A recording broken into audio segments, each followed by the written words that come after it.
ದಾವಣಗೆರೆ ಜಿಲ್ಲೆಯ ಹೊನ್ನಾಳಿ ತಾಲೂಕಿನ ಸಾಸ್ವಹಳ್ಳಿ ಹೋಬಳಿಯ ಕುಂದೂರು 5ನೇ ಕ್ಷೇತ್ರದಿಂದ ಕುಂದೂರು ಗ್ರಾಮ ಪಂಚಾಯತಿಗೆ ನೂತನ ಸದಸ್ಯರಾಗಿರುವ MC ಲಕ್ಕೇರಪ್ಪ ಇವರಿಗೆ ಗ್ರಾಮ ಸ್ವರಾಜ್ ಸಾಮಾಜಿಕ ಸೇವಾ ಸಂಸ್ಥೆಯಿಂದ ಮತ್ತು ನಮ್ಮ ವೈಯಕ್ತಿಕವಾಗಿ ಈ ಸಂದರ್ಶನ ಕಾರ್ಯಕ್ರಮಕ್ಕೆ ಸ್ವಾಗತ ಸರ್. ಗ್ರಾಮ ಪಂಚಾಯತಿ ಸದಸ್ಯರಾಗಿಂತ ಹಿಂದೆ ನಿಮ್ಮ ಕ್ಷೇತ್ರದಲ್ಲಿ ಏನೇನು ಚಟುವಟಿಕೆಗಳು ಮಾಡ್ತಿದ್ದೀರಿ? ಗ್ರಾಮ ಪಂಚಾಯತಿ ಸೇರೋದಕ್ಕಿಂತ ಮುಂಚೆ ಕೂಲಿ ಕೆಲಸ ಮಾಡ್ತಿದ್ದೆ. ಕೂಲಿ ಕೆಲಸ ಆ ನಂತರ ತರಗಾರ ಕೆಲಸ ಕಲಿತು ತರಗಾರ ಮೇಸ್ತ್ರಿ ಆಗಿ ಕಾರ್ಯನಿರ್ವಹಿಸ್ತಾ ಇದ್ದಾನೆ. ತರಗಾರ ಕೆಲಸ ಮಾಡ್ಕೊಂಡು ಅದ್ರ ಜೊತೆ ಮಾಡ್ಕೊಂತ ಈಗ ರಾಜಕೀಯಕ್ಕೆ ಬಂದಿದೆ. ಸರ್, ಗ್ರಾಮ ಪಂಚಾಯತಿ ಸದಸ್ಯರಾಗಿಂದ ಹಿಂದೆ ಊರು ಜನರು ನಿಮ್ಮ ಮೇಲೆ ಯಾವ ರೀತಿ ಅಭಿಪ್ರಾಯ ಇಟ್ಟಿದ್ರು ಅಂತ? ಊರ್ ಜನರು ಅಭಿಪ್ರಾಯ ಯಾವ ರೀತಿ ಇಟ್ಟಿದ್ರು ಅಂದ್ರೆ ಒಳ್ಳೆ ವ್ಯಕ್ತಿ, ರಾಜಕೀಯ ಬಂದ್ರೆ ಒಳ್ಳೆ ಕೆಲಸ ಕಾರ್ಯಗಳು ಮಾಡ್ತಾನೆ ಅಂತಂದೇಳಿ ನಂಬಿಕೆ ಇಟ್ಟಿದ್ರು. ಅದೇ ನಂಬಿಕೆ ಮೂಲಕ ಉಳಿಸ್ಕೊಳಕ್ ಆಗ್ತಾ ಇಲ್ಲ. ಯಾಕೆ ಉಳಿಸ್ಕೊಳಕ್ ಆಗ್ತಾ ಇಲ್ಲ ಅಂದ್ರೆ ಸರ್ಕಾರದಿಂದ ಬರ್ತಕ್ಕಂಥ ಸವಲತ್ತು ಸಾಕಾಗ್ತಾ ಇಲ್ಲ, ಹಂಗಾಗಿ ಉಳಿಸ್ಕೊಳಕ್ ಆಗ್ತಾ ಇಲ್ಲ. ಸರ್, ಗ್ರಾಮ ಪಂಚಾಯತಿನ ರಾಜಕೀಯ ರಂಗವಾಗಿ ಮೊದಲನೇ ರಾಜಕೀಯ ರಂಗವಾಗಿ ಯಾಕೆ ಆಯ್ಕೆ ಮಾಡಿದೆ? ಮೊದಲನೇ ಯಾಕೆ ಆಯ್ಕೆ ಮಾಡಿದೆ ಅಂದ್ರೆ ಜನ ನನಗೆ ಬೆಂಬಲ ಐತೋ ಇಲ್ಲೋ ಅನ್ನೋದನ್ನ ತಿಳ್ಕೋಬೇಕು ಮೊದಲನೇದಾಗಿ. ಅದಕ್ಕೋಸ್ಕರನಾದ್ರೂ ನಾನು ಚುನಾವಣೆ ನಿಲ್ಲಬೇಕು ಅಂತಂದೇಳಿ ನಿಂತೆ. ಜನರು ನಿಮ್ಮ ಮೇಲೆ ಒಳ್ಳೆ ರೀತಿ ಅಭಿಪ್ರಾಯ ಇಟ್ಟಿದ್ರು ಅಂತ ಹೇಳುತ್ತೆ ಮಾಡ್ತೀವಿ ಸರ್. ಸರ್, ಈಗ ನಿಮ್ಮ ಸದಸ್ಯರಾಗಿ 1 ವರ್ಷ ಆಯ್ತಾ ಸರ್? 1 ವರ್ಷದಲ್ಲಿ ನಿಮ್ಮ ವಾರ್ಡಲ್ಲಿ ಏನೇನು ಕೆಲಸ ಕಾರ್ಯಗಳನ್ನು ಮಾಡಿದ್ರ ನೀವು?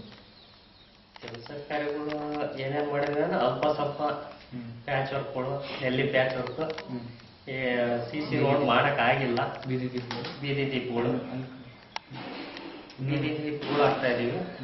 ಗ್ರಾವಲ್ ಎಲ್ಲ ಒಂದ್ ತಕ್ಕ ಹೊಡಬಹುದು ಹತ್ರ ಮಾಡ್ತಾ ಇದೀವಿ. ಆದ್ರೆ ಸಾಲಲ್ಲ ಸರ್. ನಿಮ್ಮ ಸದಸ್ಯತ್ವ ಇನ್ನೂ 4 ವರ್ಷ ಇದ್ದೀರಾ ಸರ್. ಇನ್ನು 4 ವರ್ಷದಲ್ಲಿ ನಿಮ್ಮ ಕ್ಷೇತ್ರದ ಏನೇನು ಕೆಲಸ ಕಾರ್ಯಗಳನ್ನು ಮಾಡ್ಬೇಕು ಅಂತ ಇದ್ದೀರಾ? ಇನ್ನೂ ಏನ್ ಬಾಕಿ ಇದಾವೆ?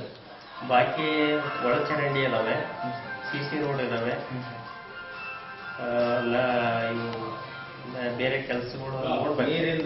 ನೀರಿನ ಸೌಲಭ್ಯ ಮಾಡಿಕೊಡಕ್ ಆಗ್ತಾ ಇಲ್ಲ, ಒದಗಿಸ್ಕೊಡಕ್ ಆಗ್ತಾ ಇಲ್ಲ. ಮನೆಗಳನ್ನ ಅತಿ ಹೆಚ್ಚಾಗಿ ಕೊಡ್ಬೇಕು ಅಂತ ನಾವು ಅನ್ಕೊಂಡಿದೀವಿ, ಕೊಡಕ್ ಆಗ್ತಾ ಇಲ್ಲ. ಅದನ್ನ ಪ್ರಯತ್ನ ಮಾಡ್ತಾ ಇದೀವಿ. ನಮ್ಮ ಕೈಯಿಂದ ಏನು ಸರ್, ಇಷ್ಟೆಲ್ಲ ಕೆಲಸ ಕಾರ್ಯಗಳನ್ನು ಮಾಡ್ಬೇಕು ಅಂತ ಇಟ್ಕೊಂಡಿದ್ದೀರ ಸರ್. ಇಷ್ಟೆಲ್ಲ ಕೆಲಸ ಕಾರ್ಯ ಮಾಡೋದಕ್ಕೆ ಈಗ ನಿಮ್ಮ ಗ್ರಾಮ ಪಂಚಾಯತಿಯಿಂದ ಬರ ಅನುದಾನಗಳು ಸಾಕಾಗ್ತಿದೆಯಾ? ಸಾಕಾಗ್ತಾ ಇಲ್ಲ.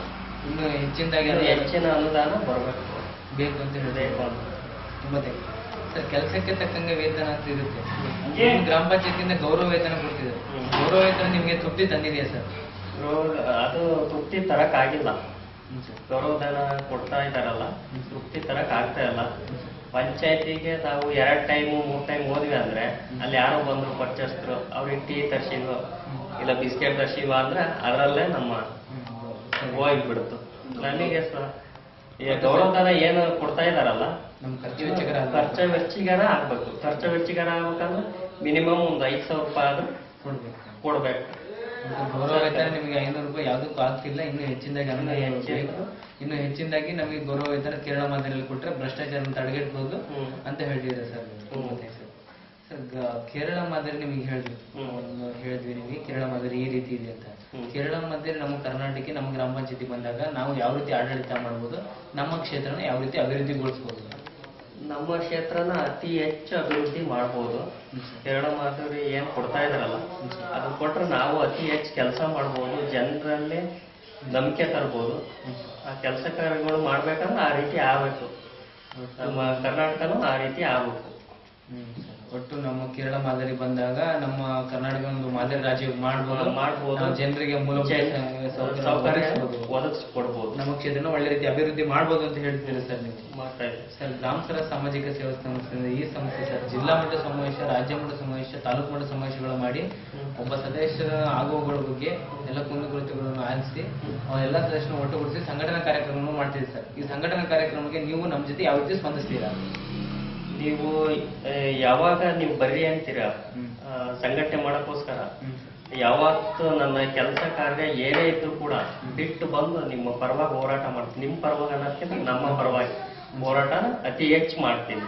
ತುಂಬಾ ಥ್ಯಾಂಕ್ಸ್ ಸರ್.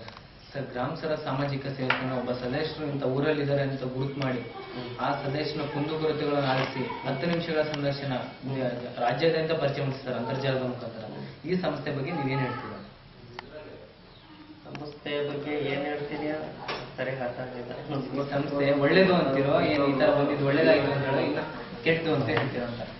ಈ ಸಂಸ್ಥೆ ಬರೋದು ನಮಗೆ ಅತಿ ಹೆಚ್ಚು ಒಳ್ಳೇದೇ ಅಂತ ನಾವು ಅನ್ಕೊಂಡಿದೀವಿ. ಯಾಕಂದ್ರೆ ನಮಗೋಸ್ಕರ ಸದಸ್ಯರಿಗೋಸ್ಕರ ಒಳ್ಳೆ ಕೆಲಸ ಕಾರ್ಯಗಳನ್ನು ಮಾಡಬೇಕು, ನಿಮಗೆ ಅತಿ ಹೆಚ್ಚು ಗೌರವಧನ ಕೊಡಬೇಕು ಅಂತಂದ್ರೆ ನೀವು ನಮಗೋಸ್ಕರ ಸದಸ್ಯರುಗಳಿಗೆ ಒಳ್ಳೆ ಅನುಕೂಲತೆ ಸಿಗಬೇಕು, ಅವ್ರ ಕ್ಷೇತ್ರದಲ್ಲಿ ಒಳ್ಳೆ ಕೆಲಸ ಮಾಡಬೇಕು ಅಂತಂದೇಳಿ ನೀವು ಪ್ರಯತ್ನ ಮಾಡ್ತಿದ್ವಿ. ಆ ಪ್ರಯತ್ನಕ್ಕೆ